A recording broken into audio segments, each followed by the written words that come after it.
good morning. We are here Easter morning with the seed oil disrespecter and his wife, Ashley. And I'm going to just jump right into this and let you introduce yourself because this is a little bit of a superhero style reveal this morning. So go ahead. Sure. So I'm Dr. Brian Curley, like a stooge, Kerley, and it's my wife, Ashley. And we are the Seed Oil Rebellion now, what we have going on Twitter. And thank you, Tucker, for having us on here. And so we can talk about, how we got into doing what we're doing and, how our stories bookend too, which is really interesting. Yeah, you started up your Seed Oil Disrespecter Twitter account how many months ago? Like a little over 6 months. And it really, yeah, it was the beginning of October 2021. Yeah. Okay, and Ashley, you started up the Healthy Oil Respecter account at the same time or like later that week? Well, he started his and got like 1,000 followers in 24 hours and quickly came to me and was like, oh my gosh, I made this account. Yeah. We'd talk about these things here and there. He's like, I made this account. He's like, you got to do one too. So I'm brand new to Twitter. Yeah. And, I've never been on there, kind of tried to avoid. And so we made me the real oil respecter, healthy oil respecter. Yeah. I mean, and we'll get into the whys, but when I made that account, I wasn't expecting that to happen. Right. Yeah. Well, it's not typical, folks. No. 1,000 followers in a week, and you're up to how many now? No, in a day. It was 1,000 in a day. Yeah. And the reason why is, it's clever naming, right?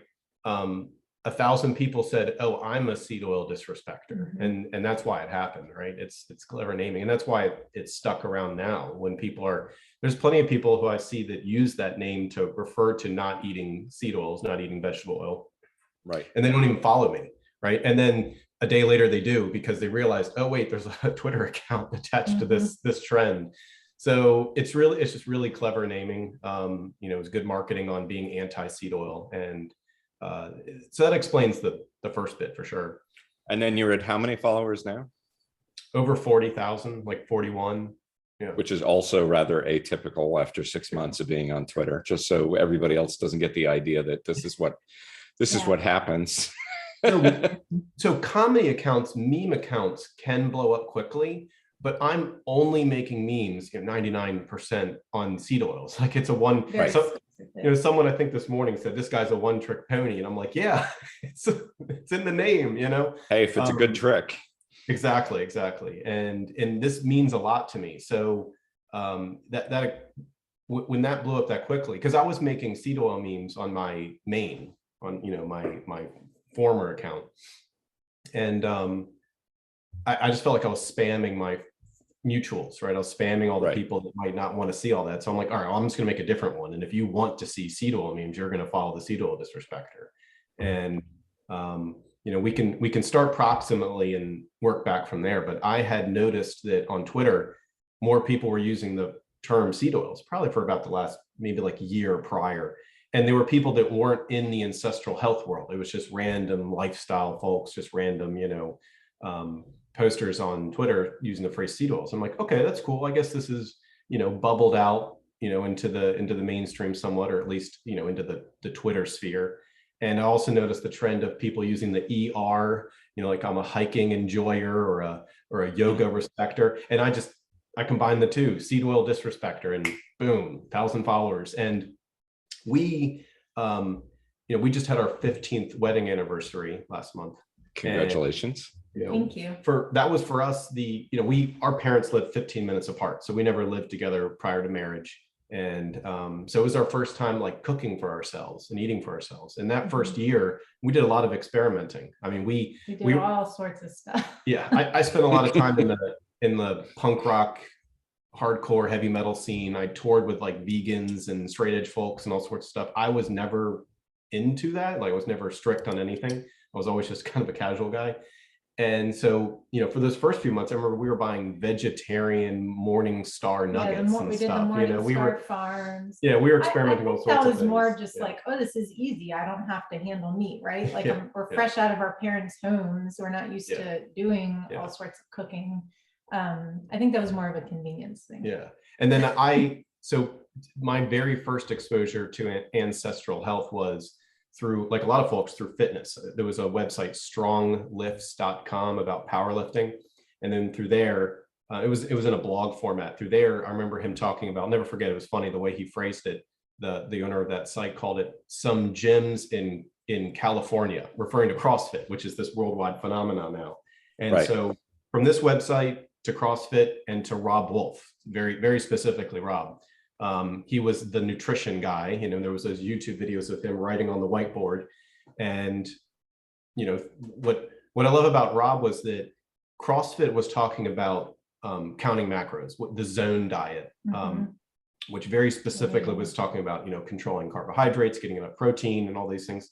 And Rob, even though zone was the official diet of CrossFit and Rob was the nutrition guy, he was like, well, I just disagree. Like, very openly, I just disagree with my company talking about this. And he had a blog post about like how to skin the zone or something. I forget the way it was phrased, but like how to do zone diet through paleo. And that was my very first introduction to the type of food matters, right? The type of fat, the type of protein, the type of carb. And through that funnel, I found everything else. You know, and of course, Rob was a proponent of paleo. Yes. Yep. And worked with Lauren Cordain, who kind of wrote the original book, The Paleo Diet. I wouldn't say he founded the paleo diet, but he was certainly the first guy to try and really popularize it. Absolutely.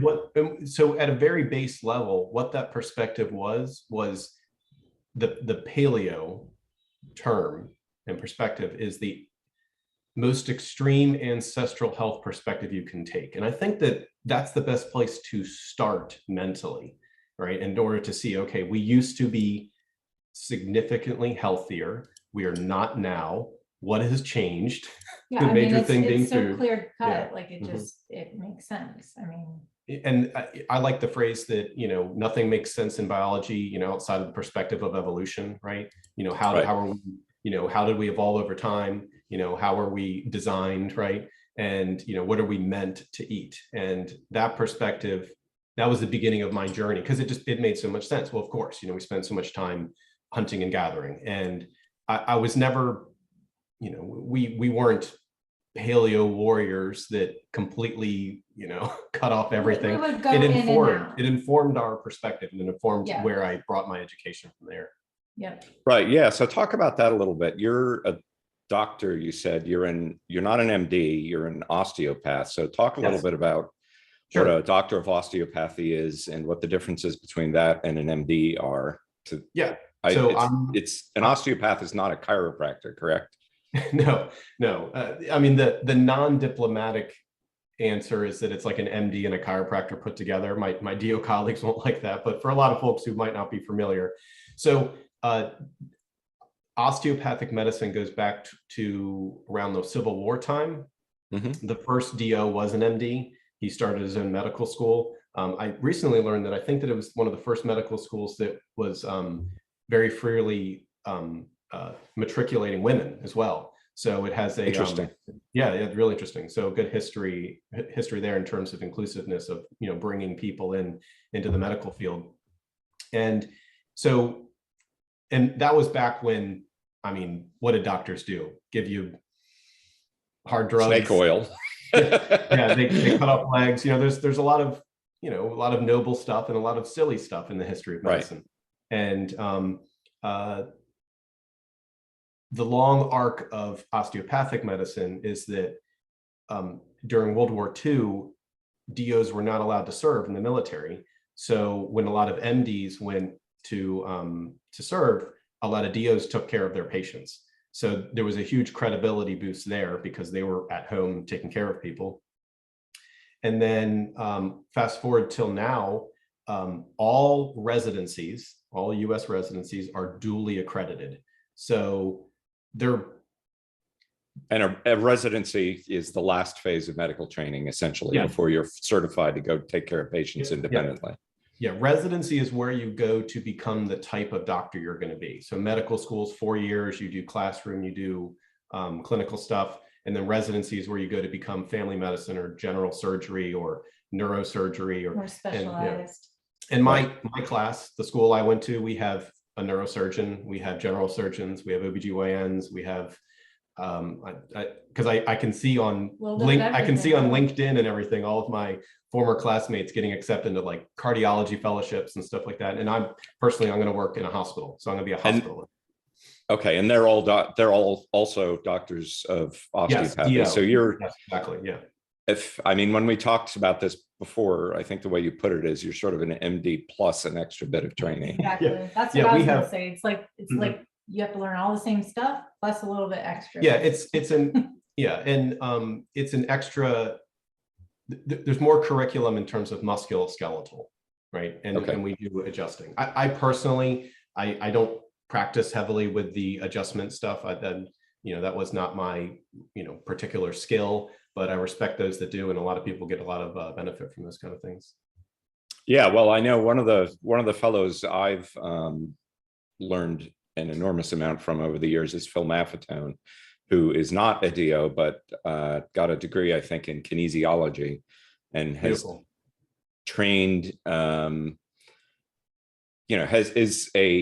has trained with some of the world's top athletes. And I've talked to some of his patients who talked about, oh, I had this, thing going on in my leg that turned out to be a muscle that wasn't activated, and he was able to manipulate it and fix it like that. So there's definitely a lot of interesting stuff going on there that is a little outside the scope of traditional medicine, MD style medicine. Well, it's a hands-on approach, and that's right. When it started, that was what made it different, right? The fact that it was such a hands-on approach. And today we do spend more time hands-on in school and everything. So it's really interesting stuff. Yep. Okay, but right now you're in a residency program alongside a bunch of other folks, some of whom are MDs. Yeah, exactly. And that's now that everything is duly accredited, it doesn't make any difference. I didn't have to, but in medical school, I took the MD board exam at the time, and I did pretty good on it. So I did it just to prove a point to myself and to be more at the time. That test actually is pass fail now. That just recently happened, but I took it to be more competitive for residency applications and stuff. So. Right, just to show that you had the and be a glutton for punishment too. I was like, oh, I'm going to take that test. Yeah, exactly. Well, you kind of have to be fond of studying and test taking to get through medical school, I gather. That's school in general. Yeah. He's literally been in some sort of school since we met in 2001. Over 20, over 20. We've been dating married for over 15 now, and dating for over 20. And that's actually a great segue for, when I found Ancestral Health, what happened next, which was So go ahead. So I had already decided that I wanted to start pre-med classes. I finished a business degree online. I never lived in a dorm. We met at community college. Mm-hmm. I worked at my family's sign company. So it's a middle-sized company, always employees somewhere in the 20s. I grew up around crane trucks and welding and paint and design and all sorts of stuff. As a kid, I was putting gold leaf on wooden signs and, weeding vinyl and doing all sorts of things like that. So your family company was putting up signs outside of businesses and that sort of thing. Yeah, on buildings and everything from the big lit up neon signs that you see on hospitals to small plaques that you put on, memorials and things like that. So, I grew up around design. I've never really been an artist, but I have an eye for it, and I've had to do a lot of production, and maybe that's why I informed some of my memes, even though it's really basic stuff that I do with those things, but just putting lettering on things and having an eye for stuff. I call it the squint test. Like when you're looking at something and you want to see if it's laid out well, you just kind of squint and see if it's shaped well. And maybe I do that with my memes. I don't know. It's kind of funny, but maybe that's informed me a little bit. And she grew up, her dad's been in the automotive industry for a long time, so we both have a fondness for the smell of paint. Yeah. Seriously. Smell paint and it's instant it's childhood like memory. we're kids again. We love it. Like you smell paint, we're like, oh, it's great. Maybe it's all that huffing fumes. Maybe that explains something. Boy, that's very funny. Okay, great. So So- Ashley, tell us a little bit about yourself too. We're focusing too much on Brian here. Yeah, please. Well, I don't know where to start with that. Well, tell us about your Twitter account, your Twitter experience, and since you were new to that. Okay, yeah, You're almost the straight man in this relationship. I am. So, I've always been on social media, but never wanted to really indulge in Twitter. I mean, that just seemed like a whole thing in itself, way too much. Heard stories, like it can get wild over there. So when he came to me after his seed oil disrespector account blew up, like days into it. he's like, all right, we have to make you one, and you're going to be the healthy oil respecter, like we got to be the yin and the yang, because this is something that we've both been into for many years. We talked about it. Health. Just diet stuff. food in general. We've been the weird food people forever. We've annoyed friends and family just talking about it, like coming out of left field with it for years. So I said, okay, well, you can make me one, but you have to run it. you can get on, and I'm gonna still post that's on what she Instagram, said. and you can take what I post there and post it. Well, obviously, very quickly, I got on there, started doing my thing. So he's obviously the meme account, right? And then I took on more of the lifestyle account. Talking about the food. Yeah, because we didn't come up with this idea, right? We've been following you and lots of other big names where we can, our point is to share the info that we're getting to basically just bridge the gap, get more eyes on it, right? So my account has turned more into just the lifestyle. Not here so much to talk about the science and all of that. I'm here like, okay, someone comes to me, I see seed oils are bad, I shouldn't be eating them, but now what? What do I do now, right? And that's where most people are stuck. Like, okay, I understand it, but how do I go about this? So that's what I try to focus on, breaking it down into steps. Start here, slow steps, create long-lasting habits. What can you do when you go out to a restaurant? Things like that. Just trying to give helpful which is, that way. super well used. I know I'm terrible at that sort of advice. My wife, my wife is a nurse, and she has talked with her colleagues about what I'm doing, and points them at my website, and they come back and they're like, I can't understand anything he's talking about. Well, what do I do now? Exactly. Yeah. What's 4-HNE? I don't know. Yeah, exactly. A lot of what my information comes from is literally firsthand experience. It's how we started years ago. The very first thing we did when we started reading about this stuff, we replaced our cooking oils. And that is the first step I recommend for people. Don't even, if it's too much, if it seems overwhelming, literally just replace your cooking oils.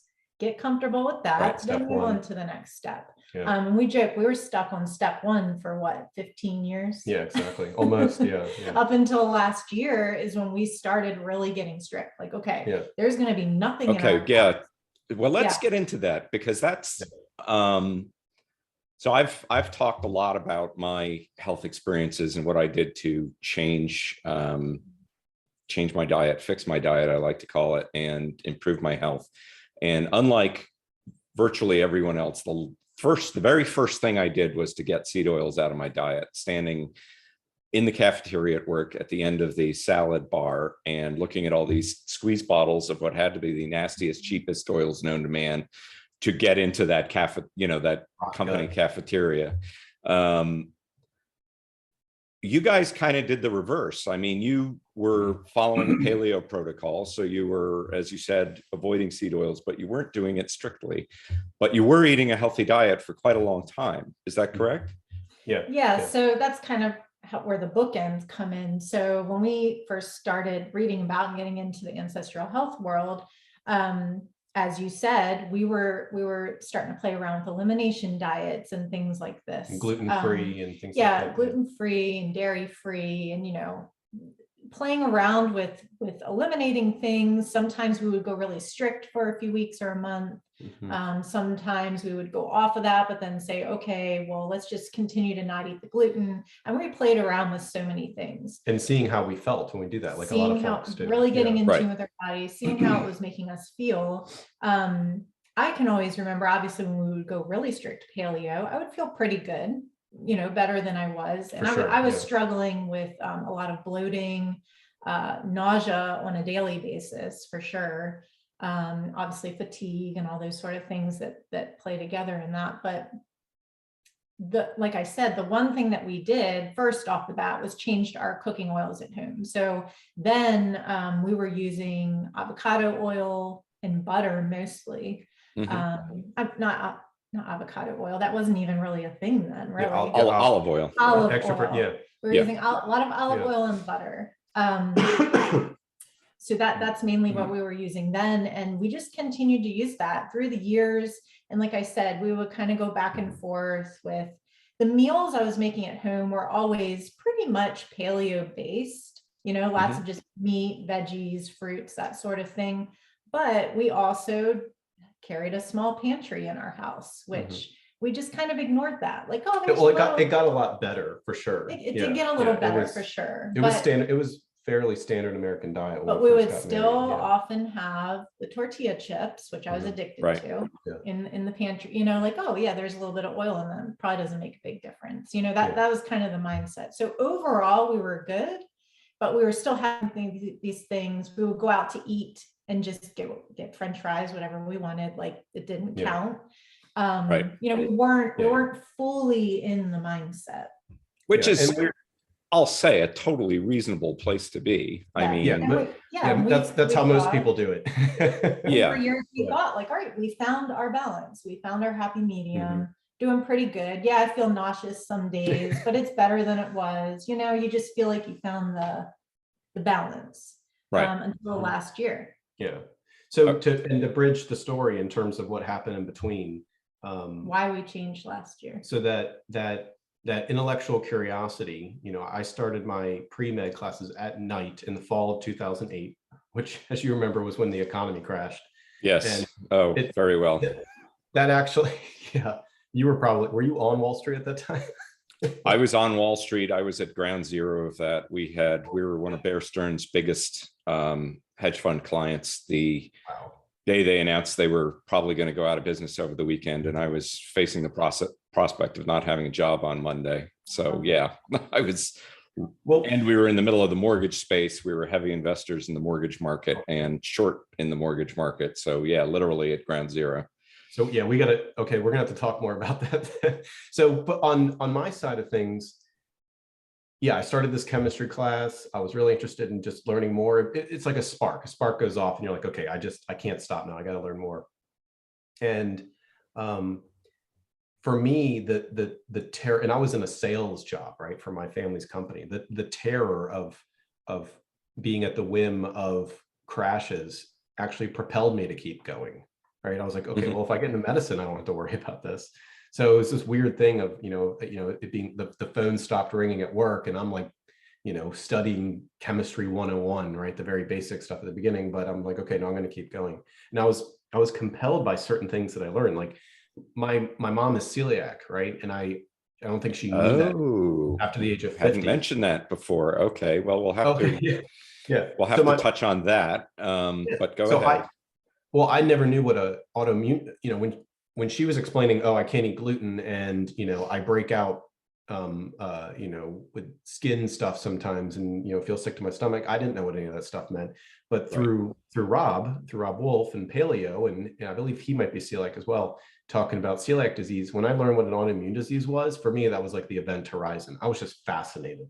I would spend hours and hours, pouring through blogs and buying books and stuff. Basically was teaching myself biochemistry, teaching myself immunology, which helped by the time I got to med school on those topics. And so we can start name dropping, right? So, I found folks like Chris Masterjohn, who was a PhD student at the time. His talks on cholesterol blew my mind. Stefan Guillenet. Of course, I read Gary Taub's, Good Calories, Bad Calories. Hyperlipid, Peter, how do you? Dobromilsky. Yeah, Dobromilsky. I remember trying to pour through his stuff. So at a very basis, it was, okay, ancestral health and all these interesting related topics. And then I remember finding Dr. Kurt Harris. He called it at first he called it Arca- paleo. Archivore, I think it Yeah. was. Yeah, he called Meaning it the paleo 2.0, old and then he eater. called Yeah. it archivore. And what I loved about him is that he simplified it down to what he called the Neolithic agents of disease, which were refined grains, sugar, and industrial seed oils. So, you know, for a while, I'm like, okay, that's it. That's a defensible position. We've got these three main ingredients.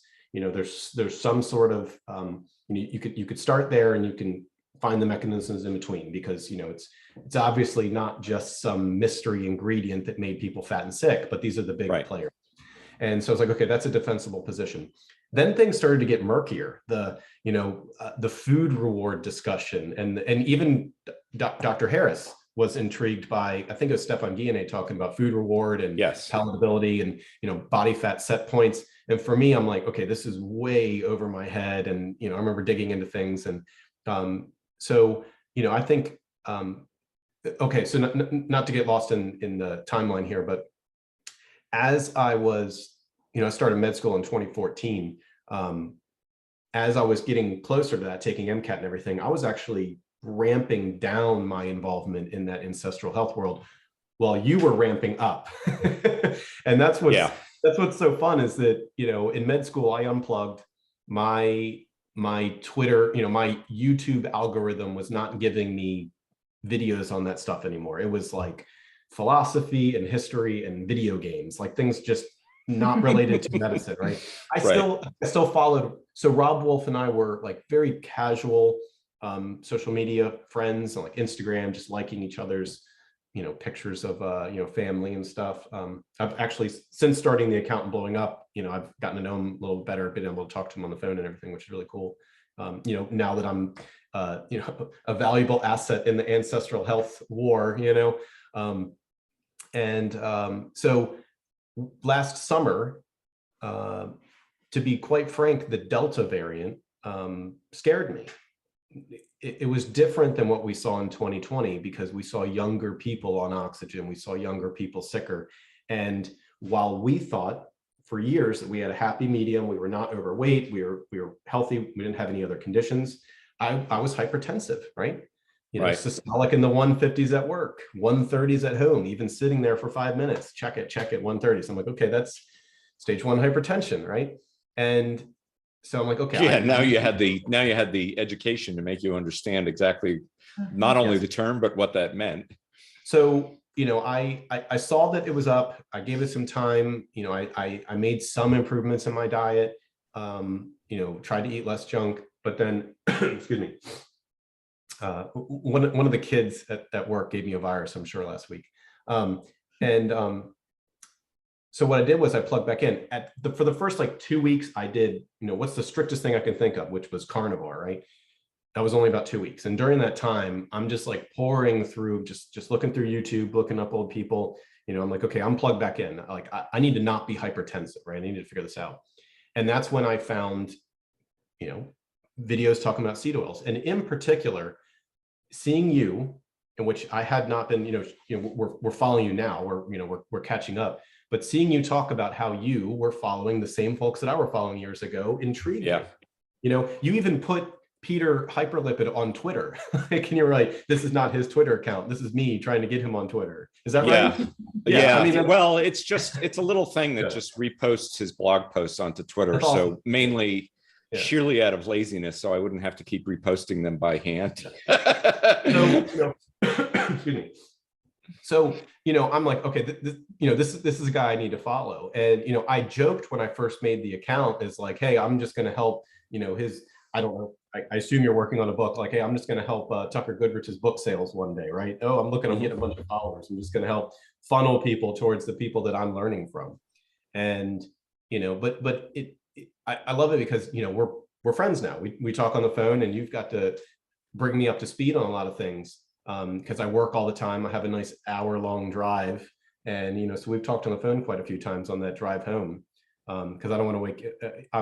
We're in different time zones, so I don't wake you up that early in the morning. But not to jump ahead. So you were concerned about your hypertension. You decide to plug back into the ancestral health community, or whatever we're calling it these days. And so for about 2 weeks, what next? So for about 2 weeks, strict carnivore, and during that time, I had the epiphany, which was, it's the seed oils.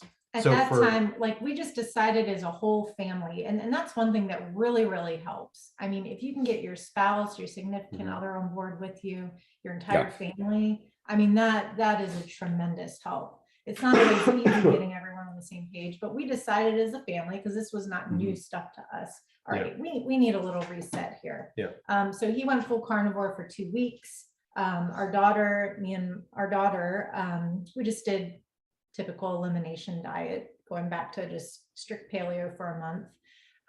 Which I have some things to say about that. But anyways, we did our reset. And as we're doing this, we kind of made jokes over the years, like, oh, it's probably just the oils, right? So for years, for most people, I thought that I was allergic to corn.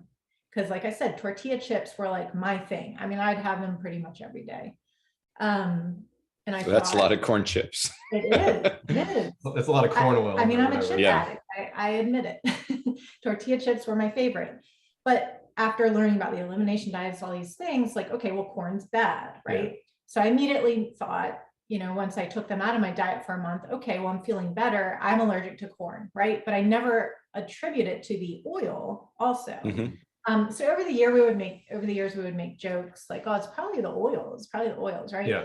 So, I mean, this is kind of like, we kept thinking back as we're going through this reset. Yeah, we had so many aha moments. It was crazy. So many aha moments, like thinking back, and I'm like, even when my daughter and I were doing our little elimination diet back in September, I was thinking, I can remember thinking back, like even when I did an elimination diet like years ago, I would eat like eggs and bacon for breakfast because they're paleo, right? But then I remember still kind of feeling sick after I was eating that, or eating like a paleo style whatever made with a bunch of almond flour, right?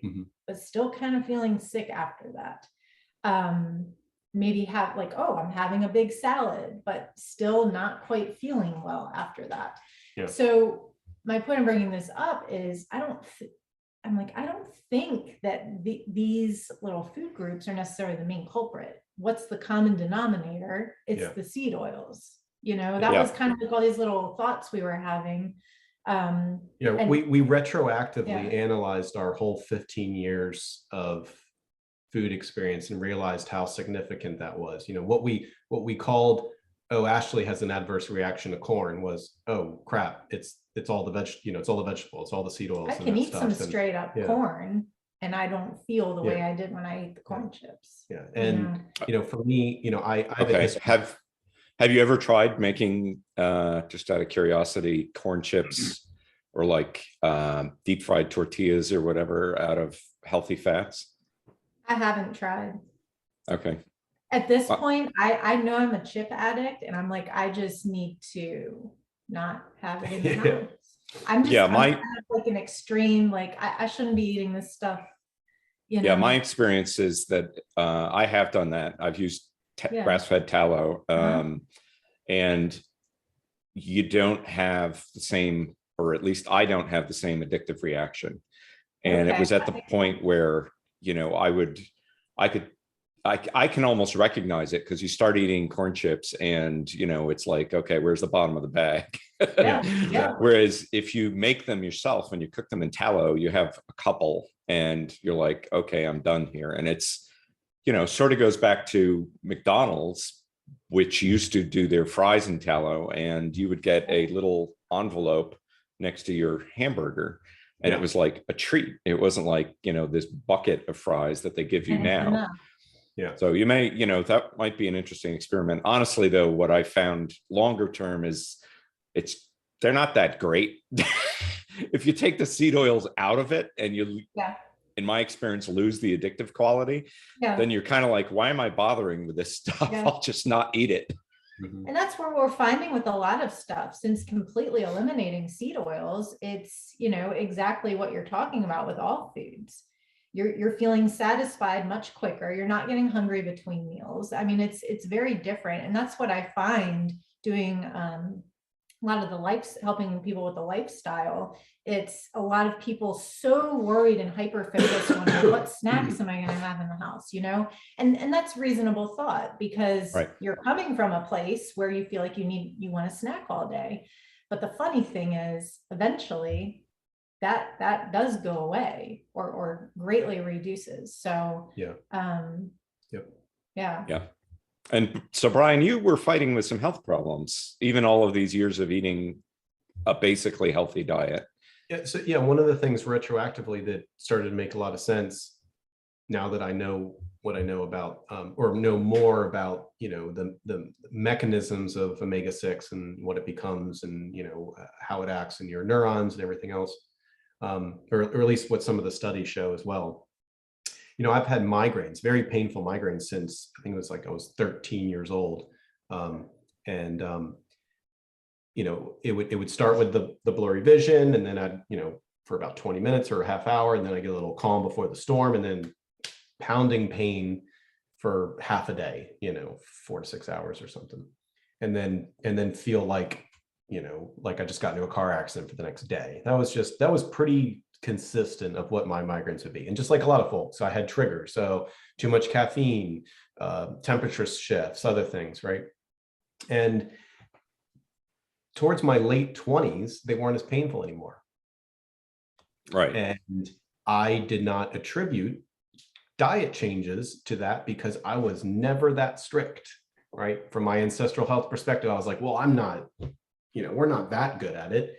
And so I never thought that my changes were that. And now retroactively, I can look back and go, I was eating a lot less seed oil. A year or two significantly after we started less. cleaning things up. Yeah. I mean, we felt like we were, paleo, as the joke goes, because we weren't strict paleo. And, and I understood there was, degrees to that, right? I didn't look at it as like a magic,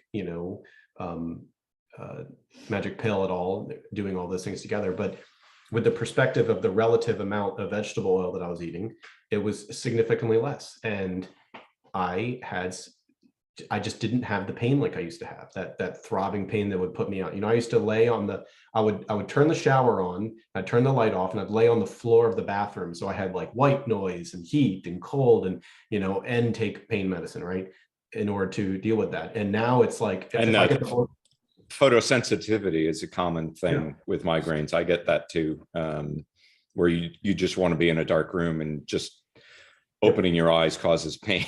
Basically, after we got married, shortly after we got married. I mean, it was. I mean, it's rest of the day. Sorry. And now I get one. It's annoying to have the blurry vision, but now it's just like a slight headache. Take a couple Tylenol, a little nausea. 4-6 hours later, after that, what used to be a pain window, it's a nothing window. I'm fine. Later now, and that's after you've decided to go strict paleo again. Well, no. So that was. Just reducing vegetable oil significantly made. So we never really finished that. When we did our reset the end of last summer, he did strict carnivore for 2 weeks. Then fell into what we were doing, which was more, just paleo. And then we started to add things back in. But take all the seed oil, keep them out completely. 99.9% strict on the seed oils. So we kind of went, we were here, and we so so we kind of met in the middle. We're gonna start having some ice cream again, some dairy, some sugar. I've started baking sourdough bread at home, just testing the waters, but not going back on the seed oils. And what we've found is it's definitely the common denominator. It's done fine with these other things. We keep getting better as far as how we're feeling, and it's cured my IBS.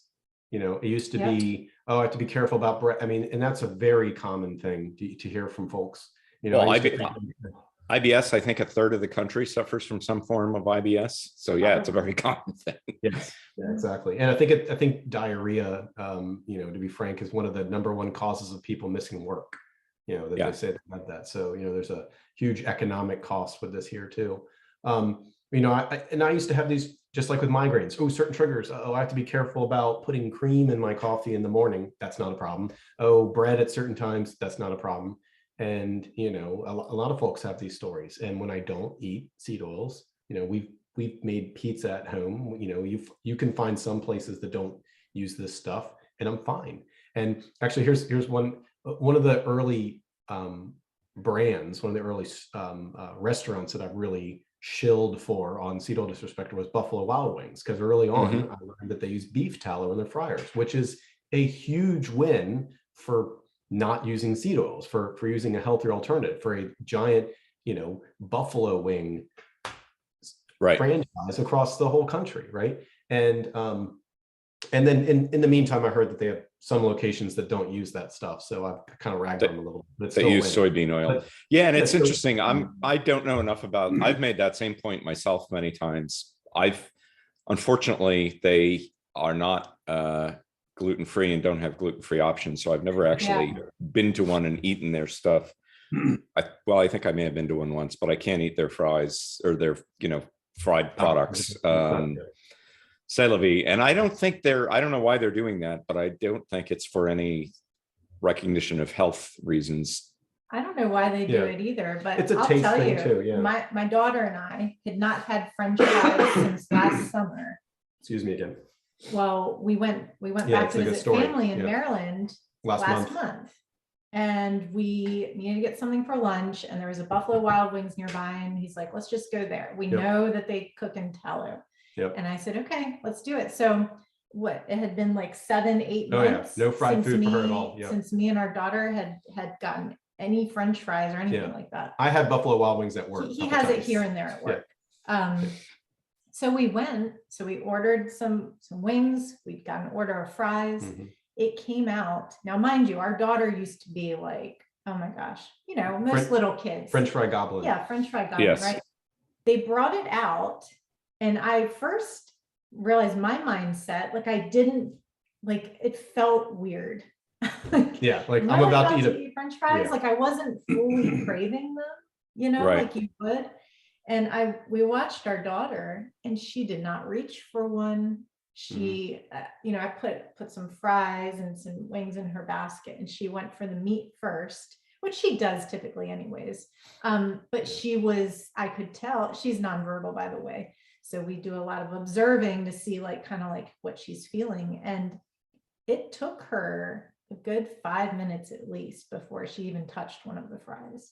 Yeah, and then she dove in, right? Then quickly, you know, you're like, oh, yeah, this is good. I remember this, right? Yeah. But the feeling afterwards, because this was my first experience really going to a restaurant and getting something fried and, you know, something other than seed oils. I mean, first of all, the smell in the restaurant itself you could smell the tallow, right? It wasn't that rancid, nasty smelling vegetable oil smell. Yeah. It was which you don't really notice until you go seed oil free, and then you go back in. And you totally notice it now. Your clothes terribly when you leave the restaurant, right? I mean, we've had to leave places before because the smell, I just cannot deal with it anymore. You get so sensitive if to it's it. bad enough. But anyways, we left, and I mean, I can't say I felt awesome. We were still eating fried food, right? But I did not feel sick at all. I didn't feel bloated, like all these things that I typically would feel. It was just like, okay, I feel satisfied. We just ate lunch. All right, let's go. I'm not feeling like I'm going to fall asleep, you know? And then on that same vacation, we went to some deli type place, and I was like, I'm just going to get that meatball sub. I don't care. Oh, I paid for it.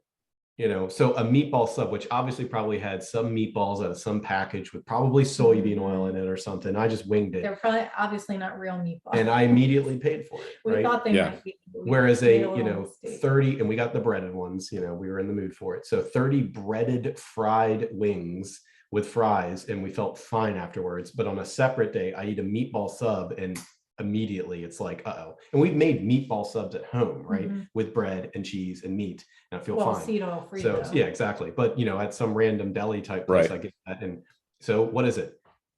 It's the seed oil. So, you know, to tie it all together, you know, nutrition's complicated, obviously, things like food reward and, you know, the neuro biological, you know, body fat set points, you know, there's a lot of complex things, but to really hone it down to the sugar, refined grains, vegetable oil, what I've seen is that the vegetable oil, the seed oils, play a significant role in our health.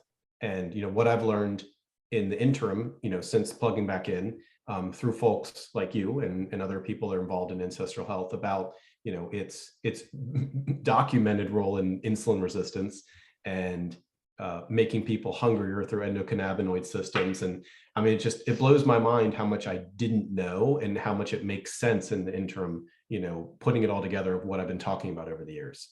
And Right. I think I was on the cusp of learning a lot of these things years ago. And if I had, who knows how, different my perspective would have been on these things. But what is so exciting to us now is that for the longest time, us being the weird food people, we're not like badgering our family, but our family knows that if you talk about it, we're going to get weird. And we've never been too strict. We're not smacking things out of people's hands, but we've been the type to maybe order something a little differently or just not always be doing the same thing. And when you come to our house, you might get something a little differently.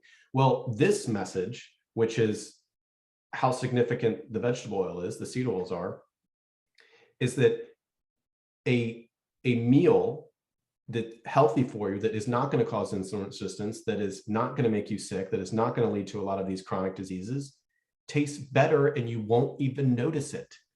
It just tastes better. And that is so liberating. It's the good news. And I used to be in a sales position, right? And now I'm a physician. So now I feel like I'm a salesman for this health thing. And, I made the account. That's exactly what I'm doing with the account, which is telling people seed oils are bad and making jokes about it. And, it blows my mind. All these stories that I heard years ago from folks talking about, intestinal issues and skin issues and mood issues and all these things, we are getting the same testimonials publicly on the timeline and in DMs about people that are just cutting out the seed oils. Yeah. Now, obviously, some people have problems with gluten. We found our people have problems with other accounts. things, but people are just doing this. People are doing seed oil disrespect. People are just doing seed oil free, and they're getting these things. And I've even met with some of these folks, and So it's blowing my mind. Tucker, just like you said, you started with just eliminating the seed oils. And that's what we tell people. Like, we're not saying that it's a cure-all for everyone, but everyone should take them out of their diet. And we're suggesting start there, see where that takes you, and then see where you need to go from there, right? Right. Some Well, people do have issues with gluten. Some people do have issues with dairy. Yeah. I mean, this simple epidemiology is 88% of Americans are sick from metabolic diseases, which one can plausibly connect, to diet. And the single biggest change in the American diet over the last 100+ years has been the increased consumption of omega-6 fats. So why not give it a shot, right? Yes. See what happens. Yeah. Now, Brian, you never really finished your hypertension story. How's your blood pressure doing nowadays? I'm not hypertensive It cleared anymore. right up, and it's been great ever since. Yeah. I mean, within weeks. I would say towards the end of his 2 weeks of carnivore where he started, it was gone, and it's been consistently. Even if as you've added other foods back. We get. He checks it once a month? Yeah, we get, I do it randomly. I've got a cuff at home now, and at work. Even after we've added all these things back in, it's just stayed consistently the same. Yeah. We get ice cream with our daughter, and we always strive for a middle approach. We don't like being super strict with things, right? And we support extreme diets like carnivore and whatever. If you feel best doing that, that's great. And the thing is, eliminating seed oils goes in conjunction with however you're eating. Yeah, for us, this is our 80-20, like avoiding seed oils at all costs. Well, 99%, obviously. Yeah. That is our 80-20, right? We bake cookies at home, we eat ice cream on the weekends, and I don't have other conditions like I used to before when I would, and we were eating pretty, I got skinny fat, even though we were not using seed oils, right? We were cooking meals at home. We were doing great. I was just, getting French fries on the weekend and, eating a random packaged cookie at work, and, doing things like that led to me gaining body fat, led to me having IBS and, and developing hypertension. So did you lose weight when you went seed oil free? Yeah, so I think the first 2 months I lost about, so remember the first 2 weeks I was doing carnivore, but then I just did nothing but add things back. Mhm. I was just eating more, Okay. adding things back. Short-lived. And I have nothing against carnivore, and there's a lot of interesting things we can say about that. But I've done nothing. Yeah, I think I agree, but I think for most people, it's just unnecessary. Yeah. So I think I was about 15 pounds down in 2 months, right? And that was, after, like I said, adding things back. And I didn't weigh myself for months. And about 6 months into it, I was like, let's go and do, like, we did one of those things where they analyze your body fat, It's one an of those. in-body. Yeah. One of those things that uses electricity to, tell you all that stuff at some gym that's near us for free. And I was thinking, like, I wonder how much of that weight I gained back. I lost 5 more pounds. So I lost about 20. And this is after, and I was like, I lost 3% more body fat. I was like, what the hell? And that's like, when, oh my gosh, how's this happening? I'm adding more stuff back into my diet. Yeah, exactly. So, but the one consistent thing was the not eating seed oils, inflammation right? kept Yeah, coming exactly. down. And so the inflammation came down. And I've got this account where I talk about anti-seed oils. It's not a fitness account, it's not a bodybuilding account, right? But there's a lot of overlap in the Twitter world and these kind of things. And I've gotten a lot of attention from folks that are in that world as well. And I saw some of my followers posting pictures of them losing body fat. And I was inspired. I was like, you know what? Screw it. I'm going to share my personal photos, which are not amazing, of how I lost about 20 pounds, right? And I got totally ragged on for doing that because, I'm not some, ripped bodybuilding guy. I work a lot. Well, I don't make it to the gym very often, right? But I lost so much inflammation and body fat.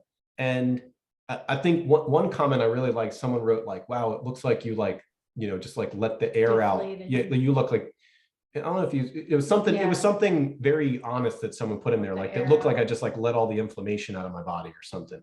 And, and I had some comments of like, oh, brave, right? Because I'm not, we're just real people. You're not Sean Baker. Yeah, I'm not Sean None Baker. of us are. God bless him. Yeah. Not yet. Yeah, I'm going to catch up, right? We're not here pretending. Soon you'll be 6'5". He's huge. Okay, 6'5". Wow. Yeah. No, I have a picture of myself standing next to Sean Baker. He's quite the specimen. He's a huge dude. Yeah. So, as well as being ripped.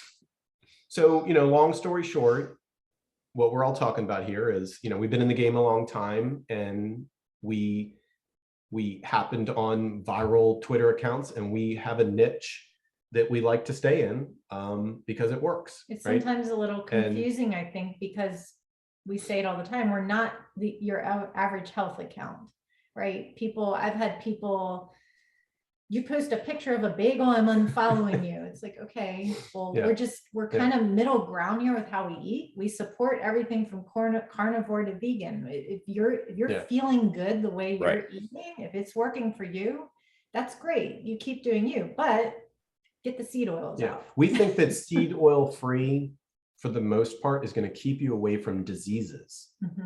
Right? For the most part, a lot of these chronic diseases, right? Now, obviously the chronic disease is, just to be clear here. I mean, it's not, I think that there are diseases. As I've did a long article about COVID and omega-6, and there's clear evidence to think that something like COVID can be worse if you have a high seed oil intake, and that's pretty well supported by the science.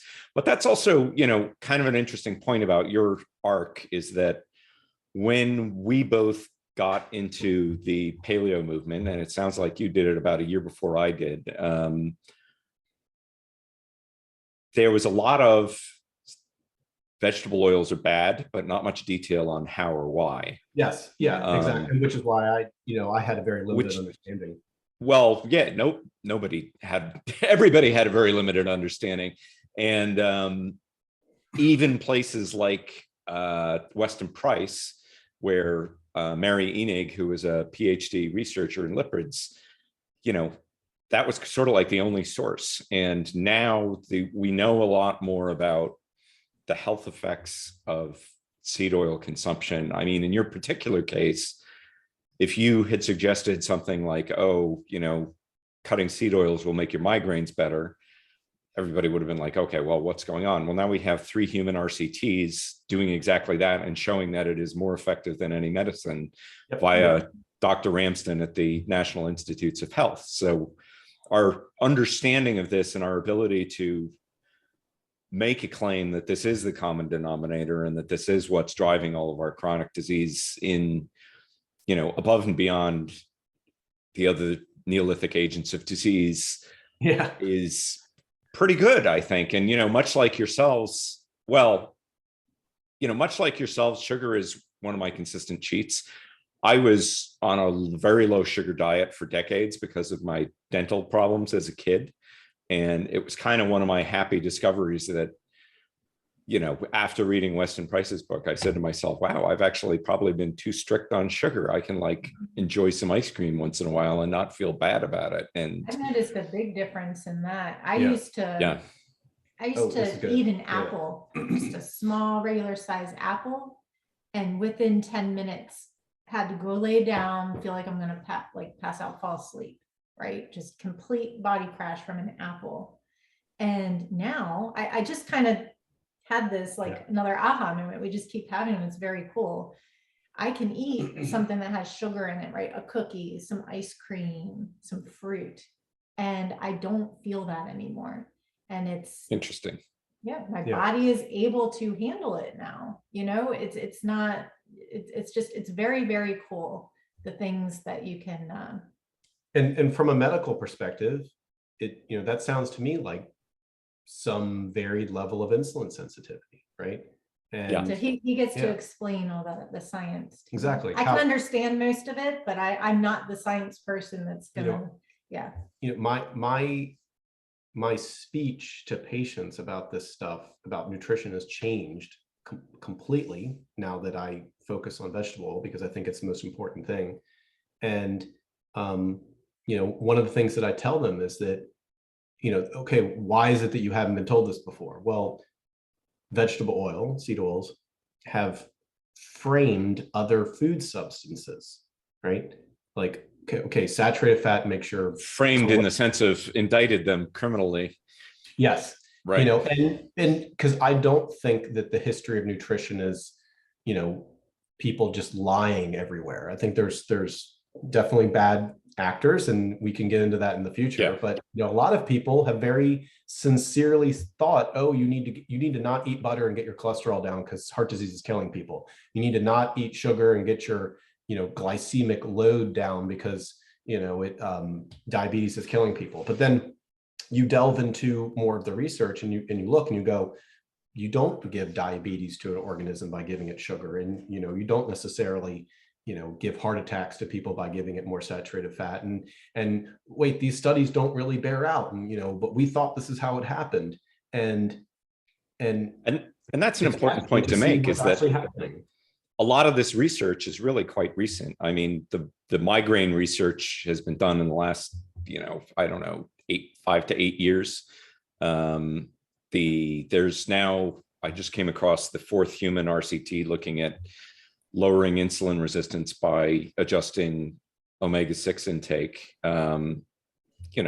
in people and curing or improving fatty liver disease, which is a whole nother topic here, but is sort of the liver manifestation of type 2 diabetes. And in all of those, it's a specific intervention where they're altering the omega-6 intake or the omega-6 omega-3 ratio to improve this state. So when we were looking at this, if somebody, first off, nobody was really making that claim back then, but, to your patients, yes, this is new research. We're finally starting to understand what is actually the driver of these pandemics of chronic disease. And I'll tell them, I was like, the research shows that smoking increases your risk of type 2 diabetes. And they go, really? That's interesting. I'm like, and if I was to ask you before that, like, isn't it sugar that leads to that? Because that's what that's what is, that's the popular conception. Well, it's that, it's that oxidative load, right? What damages does that do? Well, it appears that excess polyunsaturated fat, omega-6, from seed oils being the major, way that we're consuming these things, is a tremendous oxidative load in our bodies, obviously made worse by deep frying. The more you oxidate before you eat it, is Not deep but frying, any frying. I for learned recently that just, anything that's going to cause oxidation. But even, yeah, even if it's not oxidized, it can happen in your body enzymatically, right? And, it's, fascinating stuff. And I'm actually looking forward to learning more as we push forward and talk to more folks too. I have a, I'm a busy resident, and, I started to get interviewed when I made this account, and people ask me, and I have to say, like, I'm not a subject matter expert, right? I'm a curious guy that was so curious that I became a physician. And now I'm in this weird point where I'm getting a lot of attention for something that means everything to me. right. Like I thought I was about to graduate residency and have free time for a bunch of hobbies. And now I'm like accidentally stumbled into like, being the guy that's helping people get off of vegetable oil. Well, there's nothing more important to me than getting people, than having people make the most significant diet change that will improve their lives.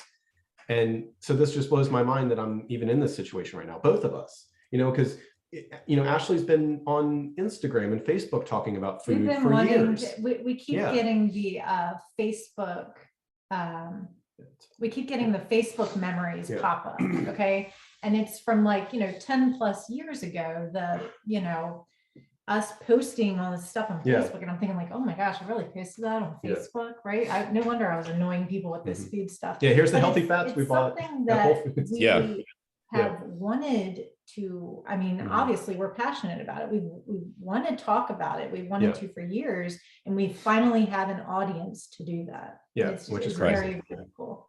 So now one thing. Sorry, go ahead, Brian. So another thing that makes this very personal for us, and we have not been hammering this early on because it's personal, and we want to be measured in how we talk about these things. But we have an autistic daughter, right? She is nonverbal, very healthy, which is excellent. But she has a lot of struggles, right?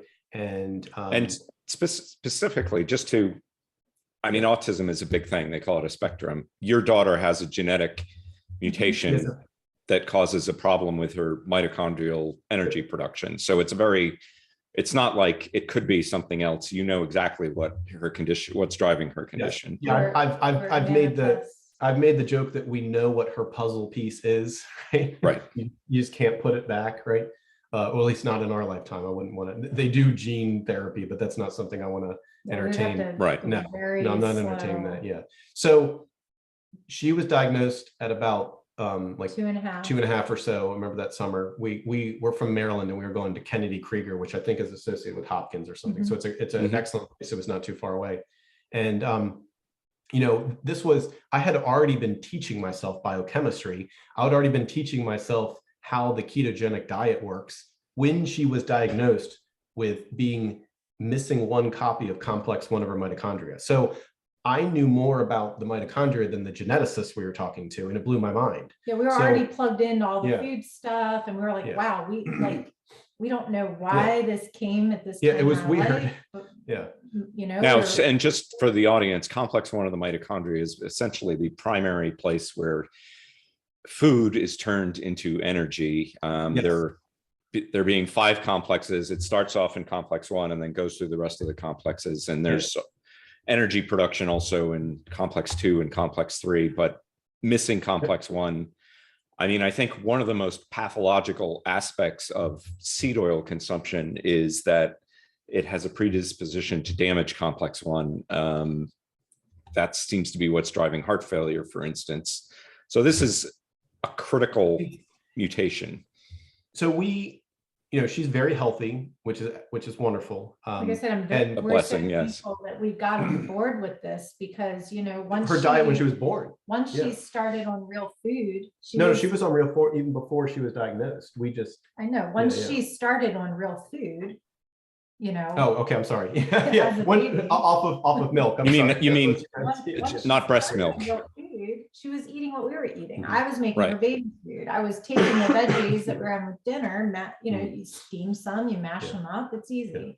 And then when she started on solids, she was eating what we were eating. And like I said, all of our meals that we were cooking at home were paleo based. They're meat and veggie based. And we were very strict with her. When she was diagnosed, because of we were very, very strict. And that was something very hard for our families to deal with too. Mhm. You know, what do the grandparents want to do? They want to give them treats and all these things. I mean, she didn't have her first treat until her first birthday, and I had made about 50 plus gluten-free cupcakes because I was not going to buy them at a Yeah, store yeah. because they had to be specific with these ingredients, you Yeah, know, right. and I was very over the top with this stuff. And it was really difficult.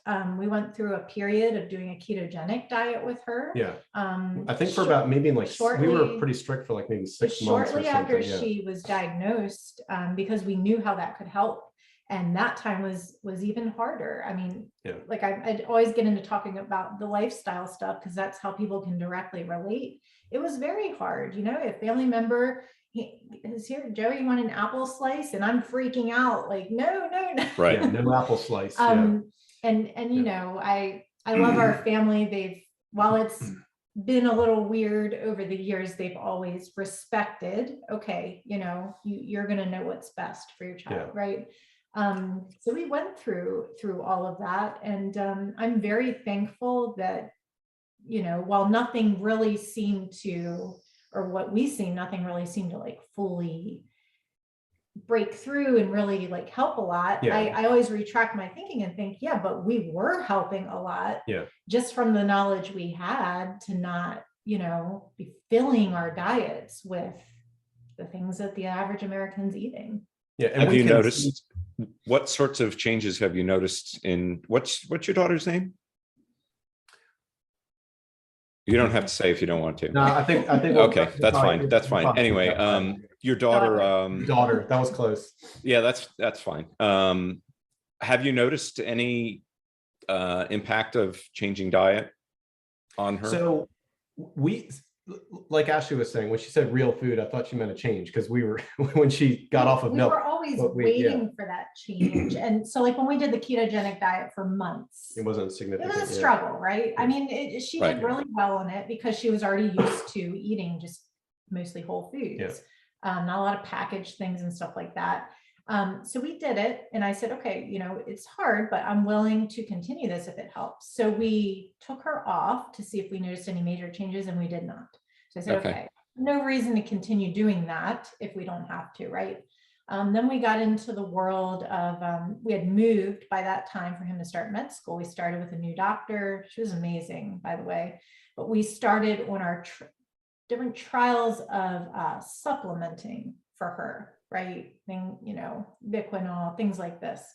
And those are, ubiquinol specifically is something that's posited to improve mitochondrial function. Like if you're taking statins, taking CoQ10 can ubiquinol, B complex, all sorts of these supplements. We're slowly adding them in one by one, hoping to improve her mitochondrial function. Yeah. So, I mean, I think but at the end of the day, like we might have seen like little bits of small improvement, but nothing like groundbreaking. And so eventually, I mean, that was a lot. There was a point in time where I had like 7 different things I'm trying to mix in drinks, and it was a lot. So we slowly started backing off of them. Once again, no change.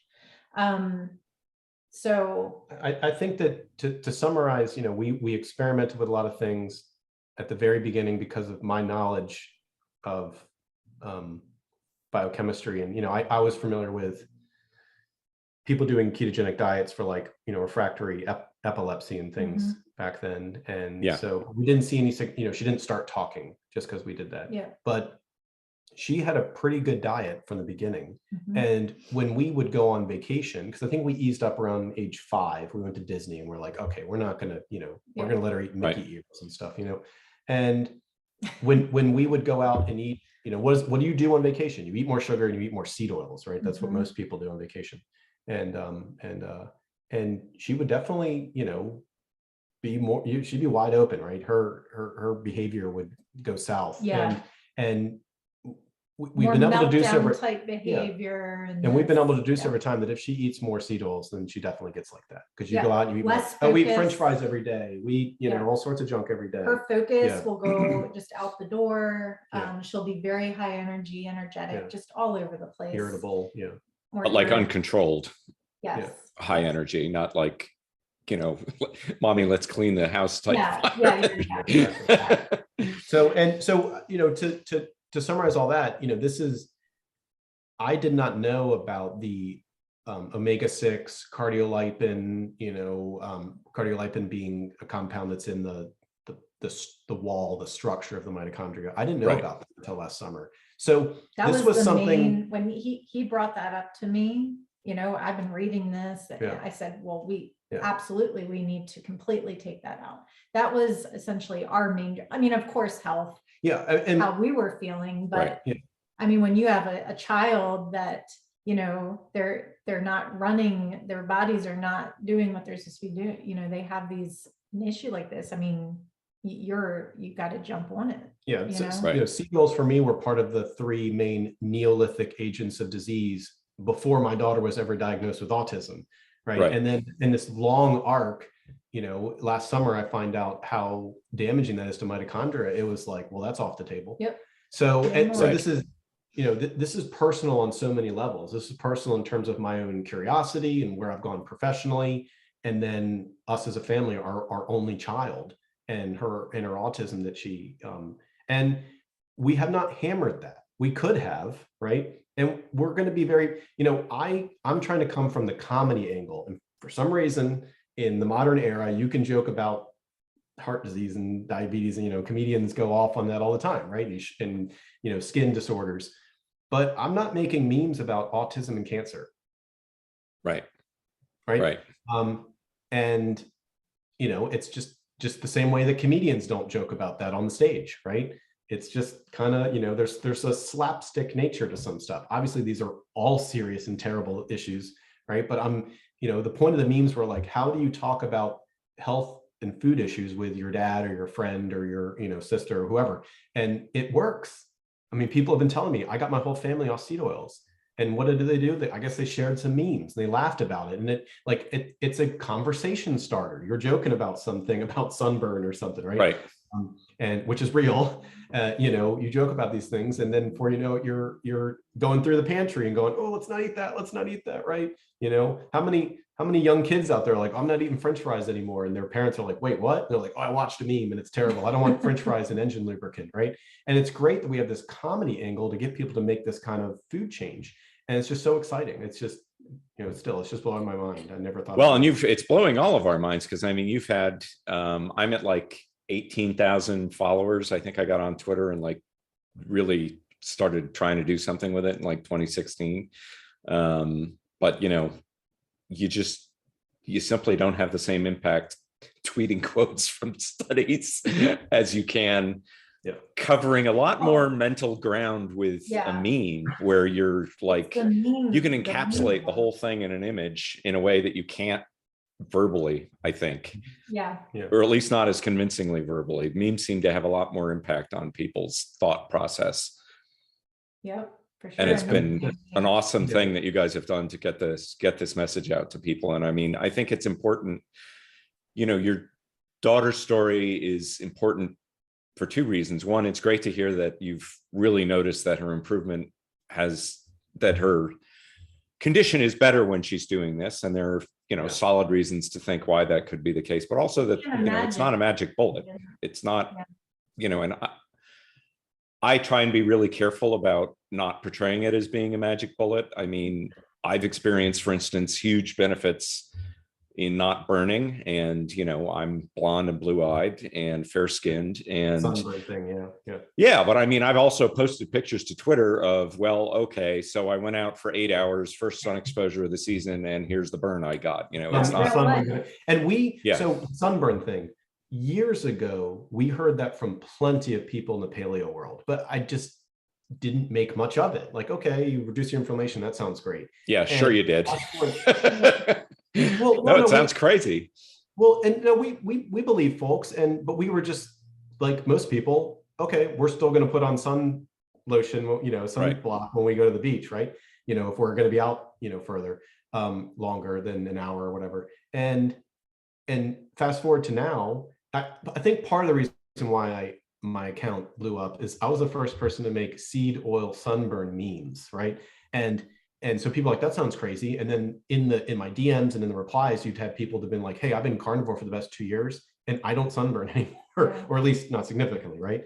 And so that phenomena, I made jokes early on. I was like, this sunburn thing is going to save humanity, because you know, you can talk about insulin resistance and diabetes and all, you can talk about that all day. But you bring up something cosmetic and something, you know, vanity or something lifestyle related. True. All of a sudden people are like, oh, I'm going to try this. Like, if this gets to the cover of Cosmo, oh man, this is, you know, some editor somewhere's like, no, we can't put that on there. That's going to affect the world order or something. I don't know, but you know, the cat is out of the bag on the sunburn thing. And you know, I just got tagged like 2 days ago by some guy in England, you know, and the English are very, you know, a lot of you know, native English are very fair skinned, and you know, this guy's like, hey, you know, I was just in the sun all afternoon, no sunburn, thanks, Seed all disrespect.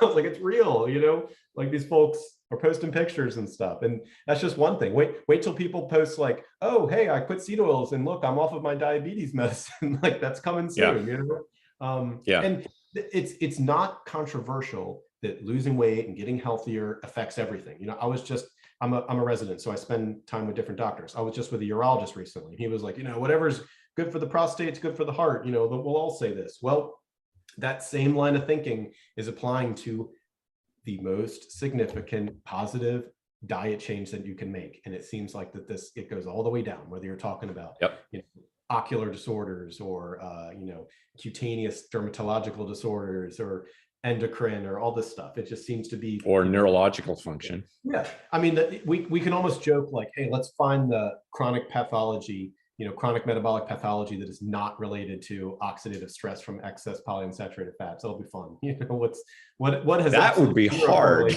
Yeah, honestly. Let's find the thing. Even broken bones, you can be like, okay, well, you've got osteoporosis and you've got, you know, maybe traumatic broken bones in pediatric patients is not related to oxidative stress or. Well, I don't know. In my experience, when I was at my low point, I was borderline osteoporosis, and I broke 6 bones in 2 years. Wow. And the last one of those was the one where, you know, because I mean, I was mountain biking and running and stuff like that. So, you know, I wasn't too shocked that I was, you know, broke my rib mountain biking because I fell on a log or whatever. But the last one, I was skiing and I fell down and the tip of my thumb snapped. Ooh. And I wasn't really doing anything all that crazy, and it just snapped. And I was like, okay, this is weird. Something's wrong here. And I didn't know what to do about it. And I mean, I've continued doing all those activities and I continue having major falls, and, you know, it's just been, you know, I bounce. I did actually break a rib last summer because I fell on my stupid sports watch on my rib when I was running and tripped on a rock and landed on it sideways on the ground and cracked the rib. So, you know, I'm not Superman, but, you know, I haven't been breaking 6 bones every 2 years the way I did for that one little stretch of my life when I was the sickest. So even stuff like that. And, you know, I mean, traumatic brain injury, it's another area where there's real solid science to think that excess seed oil consumption is driving, you know, because when I was growing up, people got concussions, you know, people hit their heads and they didn't get concussions like they do nowadays. I mean, I went through this with my daughters where they had what I would have thought was a minor fall and had, you know, were incapacitated for a couple of months by it. And that's novel. That's not something that happened. I don't ever remember a concussion being a big deal when I was growing up. It just didn't happen the way it does nowadays. Yeah. I mean, there's so much, and that's another reason why I think it resonates so well as a meme. Well, first of all, seed oil is kind of a trendy, you know, like the word gluten, it's nice and trendy. It's sticky. The new gluten. Yeah, exactly. Well, yeah, I want to meme this way past gluten free, right? But we're like, oh, it's related to every disease. Oh, ha ha ha, funny. And then you look into the science and you're like, oh, oxidative stress is, you know, there's so much there, right? Well, somebody posted that to I posted something to Twitter basically saying that, that there are hundreds of thousands of studies on this. It's not like a fringe topic anymore. And I think I made some comment about how this is behind all of them. And some guy responded to me and said, well, that's just ridiculous. You're claiming that acetaminophen overdose is related to seed oil consumption. And I replied with the title of a study that said, omega-6 drives the toxicity of acetaminophen overdose. Yes. So yeah. We're not saying that this is the only thing. This is the difference between heaven and earth. It's this phantom menace. It's insidious oxidative stress. It is the inflammation, or it's the significant player. It's the elephant in the room, right? In the circus of health, there's a giant elephant in the middle of the thing, and we finally were like, oh, that's what this is. And until, at least on an industrial scale, until cottonseed oil started to sneak into our lard post-World War or post-Civil War era, it just wasn't a common thing, and other than small niche cultures over time, which was not healthy at that time either. But so yeah. Great. Well, tell us a little bit about what else you guys are working on. I understand you're going to be doing a podcast going forward. yeah, exactly. So I made good friends with a brilliant ginger fellow who's been working on this topic publicly for a long time. Like we mentioned before, our stories kind of bookend. We got into this around the same time at different points in our lives. I was very actively looking into making a career change, and that's what propelled me into medicine. Yeah, exactly. And and it's not all seed oils, right? Through Rob Wolf, I learned about Dr. Alessio Fasano, who is a leading researcher in gluten. One of my letters of recommendation was from Dr. Fasano, right? So I spent a lot of time in the gluten world and reading that research. And you spent some time in his office, right? Yeah, before he went to Harvard, he was in Baltimore. So I learned about him through Rob, and so that's just one example about how I spent a lot of time looking at a lot of these different topics. And I'm looking forward to joining co-host on the Tucker Goodrich podcast to talk to more folks and just continue to push the envelope of what we understand and helping people, helping bring people to these topics so that we can learn about how food affects our bodies and how it affects all these different diseases. And as a family medicine doctor, I've dealt with everything from newborns to end of life care, and forward, I'll be a hospitalist. So it is the funnel. If a disease gets you to a hospital, I will see you, right? And what do we do to reduce that burden? And looking at every avenue, right? This is a simple idea. Oh, seed oil is bad. Case closed. Let's shut the podcast down. But no, there's so much that this touches. In terms of, and obviously not just this, but these metabolic diseases, and also how do we bridge people off of these things? What is the detox effect going to be? And I'm looking forward to working with you, Tucker. Great. Yeah, no, I think it's going to be a lot of fun. We got other stuff too. Yeah, talk to us about Seed Oil Rebellion and what you're doing with trying to help people fix their diets.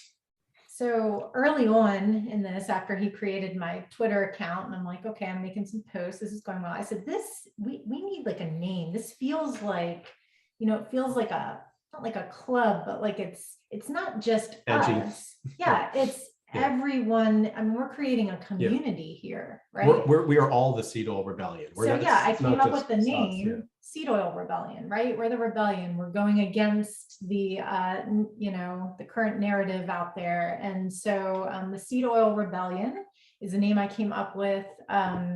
I have an Instagram page, Seed Oil Rebellion, but we also made a website. I very quickly, it was like, okay, the questions, we were getting the same questions over and over. People were like all over the place with, what is this? How does it work? So seedoilrebellion.com, I have made very, very simple. I want everyone to be able to get on there, quickly find what they need and understand it. I've got all the information on there. I've got the good oils, the bad oils, the gray area, tons of educational videos. I have a food shopping page on there, like what kind of food should I be buying? Have a link to grocery store shopping guides. I have some recipes on there. I recently added tons of testimonials that we've been getting over the past few months. And your shopping guides are PDF files that people can Yes. purchase.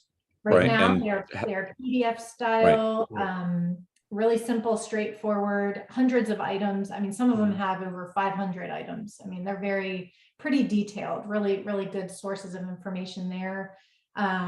We do have something very exciting in the works that's going to make your grocery shopping much, much easier. So definitely stay tuned. Yeah, we're continuing to work on, you know, what's, you know, we say that getting rid of seed oil is the most important thing you can do in terms of changing your diet. And we want to help you and your family and your friends how to easily navigate those things. So that's because not everyone's comfortable going in. I mean, everyone can do, you know, what I'm talking about. You can go in a grocery store, you read all the labels, right?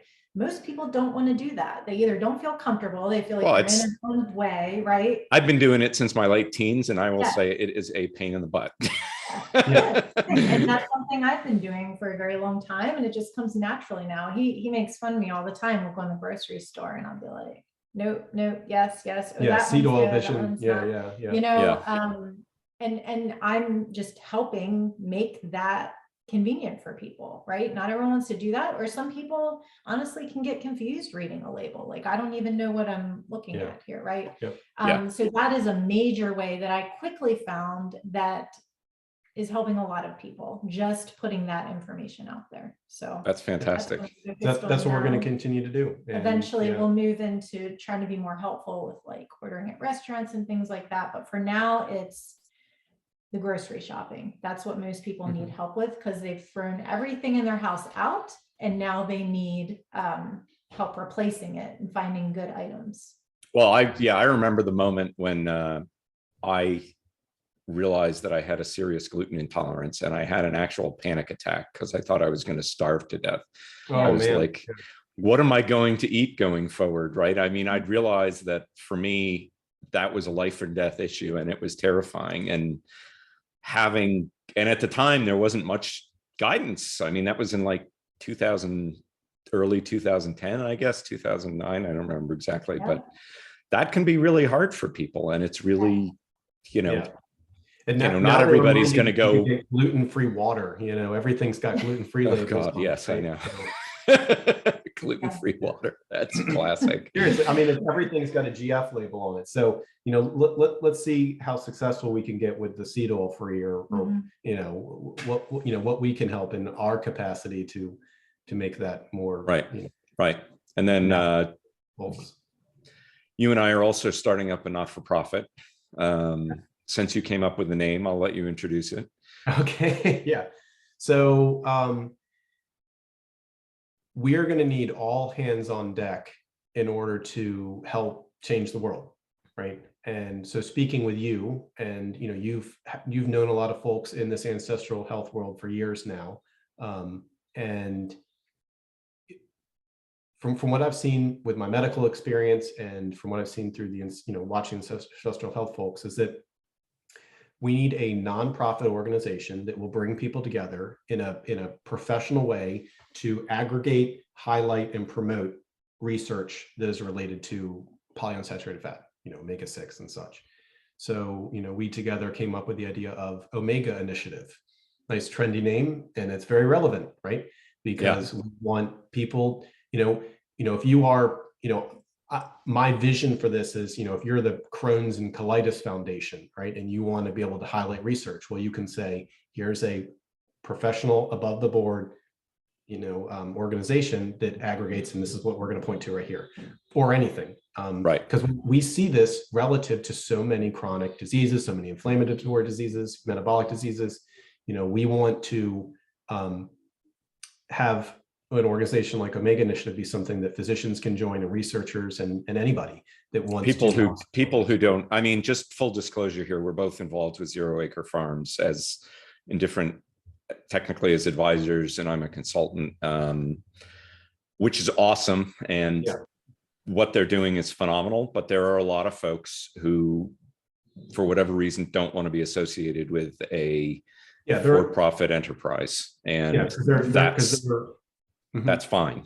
You know, they don't want to endorse working something. on the fermented oil that will be low in the bad stuff, low in omega-6. Right. And I want to, you know, we didn't touch on that, but I want to let them speak for themselves, right? Yeah, they're not ready to get into their, you know, they haven't launched their product yet, and there'll be a lot more information coming out when they do launch their product. But you know, there are even in the course of trying to find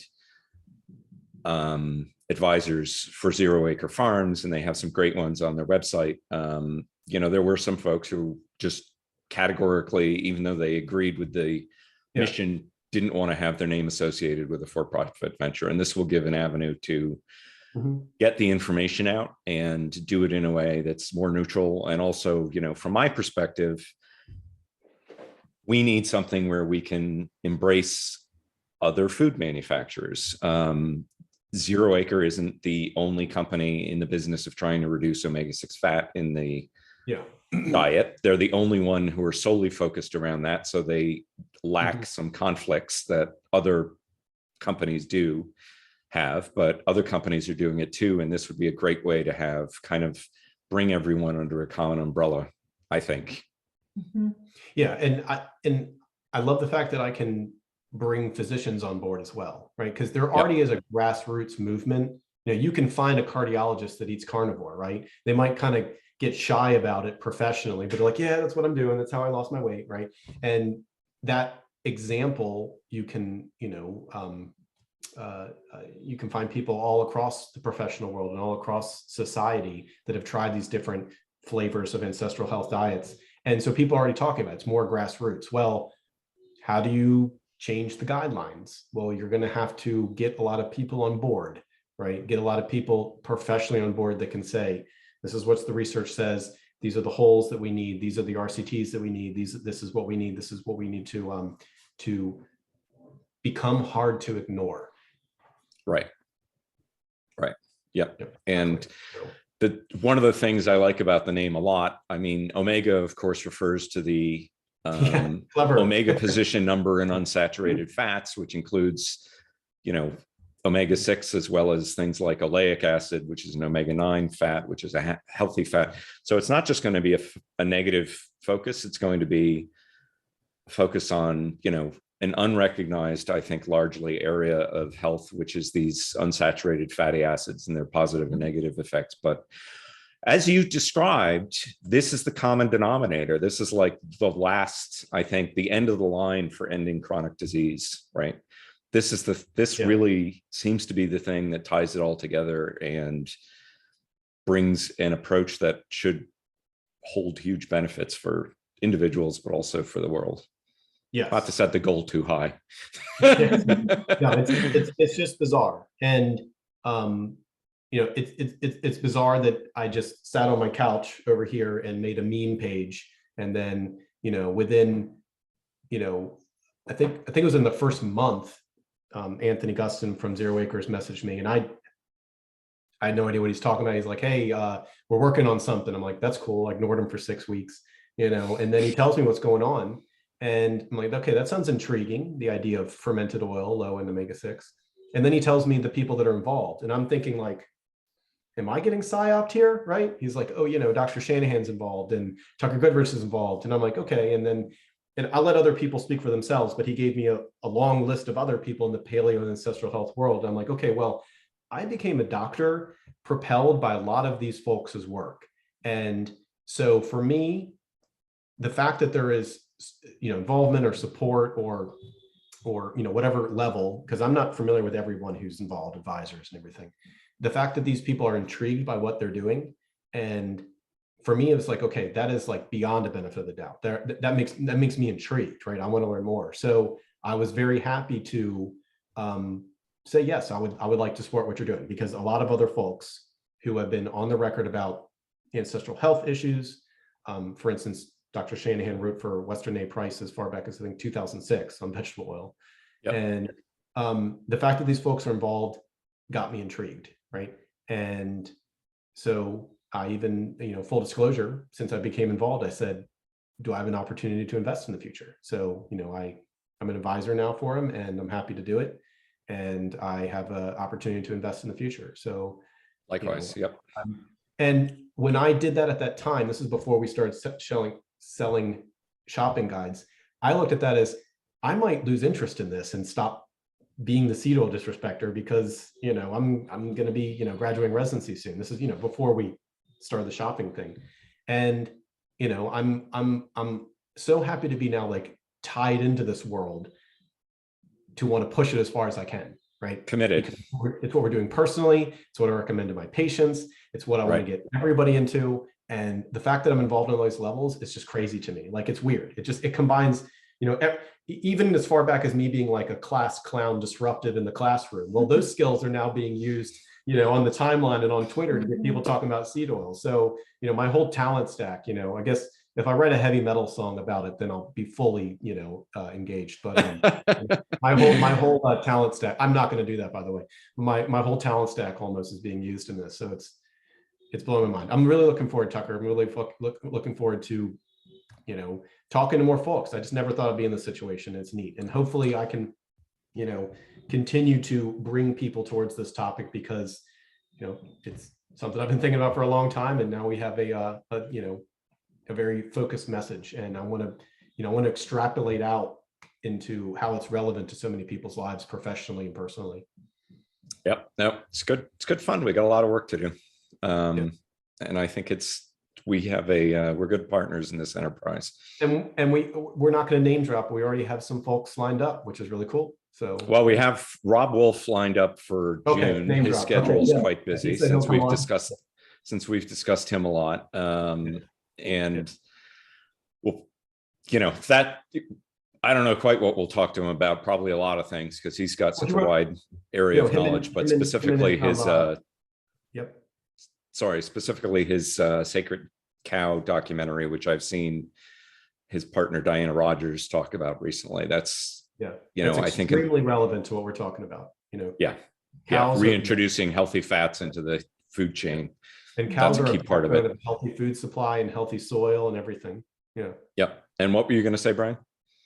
No, I was going to bring up Sacred Cow. It's a backbone. So that's part of our message we talk about a lot is how healthy ruminant animals are, because of how they process fats in their fatty acid profile, and how conventional feed for non-ruminant animals, for monogastric animals with one stomach, like humans.